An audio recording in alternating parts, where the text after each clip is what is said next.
Hi friends, আমি Somlata the cake স্টোরিজের তরফ থেকে আরও একটা নতুন কেকের গল্প তোমাদের সঙ্গে শেয়ার করতে চলে এলাম।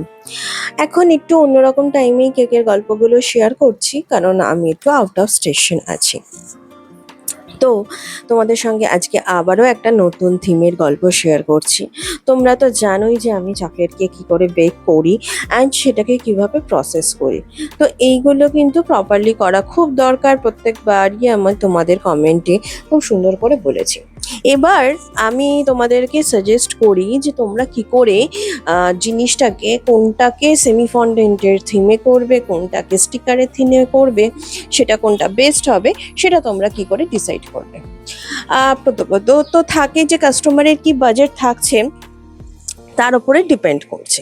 কাস্টমার যদি সেমি ফন্ডেন্ট, ফুল ফন্ডেন্ট কেকের তো অনেক দামও হয়, প্লাস আমি ফুল ফন্ডেন্ট কেকটাকে খুব বেশি প্রেফারও করি না, কিন্তু যদি সেমি ফন্ডেন্ট কেকও হয় সেটারও বেশ একটা ভালো দামেই যায়।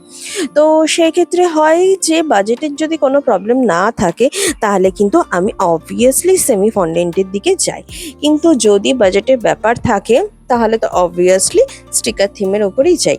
এছাড়াও অনেক সময় থাকে কি, যে ধরো কোনো পপুলার ক্যারেক্টার যেটা ফন্ডেন্টে তৈরি করলে প্রচুর হাই বাজেটে কেকটা যাচ্ছে, অ্যান্ড সেই বাজেট হয়তো কাস্টমার বিয়ার করতে পারছে না, কেননা প্রত্যেকটারই ক্রাফটসেরই কিন্তু সেই রকম মূল্য হয়।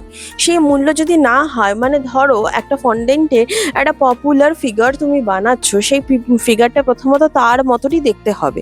ধরো তুমি পিকাচুর ফিগারই বানাচ্ছ, সেটা কিন্তু এক্সাক্ট তার মতোই দেখতে হবে।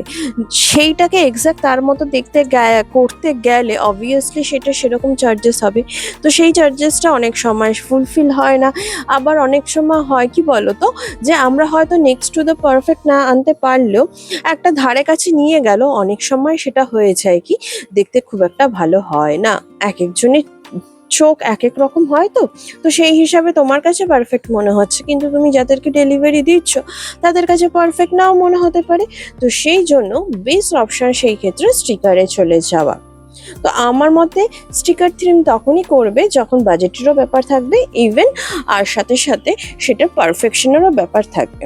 তুমি যদি কার্টুনিশ কিছু করতে চাও তখন তুমি কিন্তু ফন্ডেন্টের ওপরে যেও। এখানে তোমরা দেখতেই পাচ্ছ যে গেম ওভার মানে ব্যাচেলার পার্টি থিমের ওপরে কেক, অ্যান্ড এখানে দুটো ফন্ডেন্টের ফিগার রয়েছে, তার সঙ্গে কিছু রেড হার্টস রয়েছে। তো সেই বুঝে তোমরা কিন্তু এই কেকটা করো। অ্যান্ড এখানে কিন্তু কোনো যেহেতু সিমিলার ব্যাপার নেই, তাই কিন্তু কোনো আমার অসুবিধাও হয়নি। তাই কেমন হয়েছে কেকটা তোমরা কিন্তু অবশ্যই আমাকে কমেন্ট করে জানিও, আর যারা নিতে চাও আমাকে ইনবক্স করো।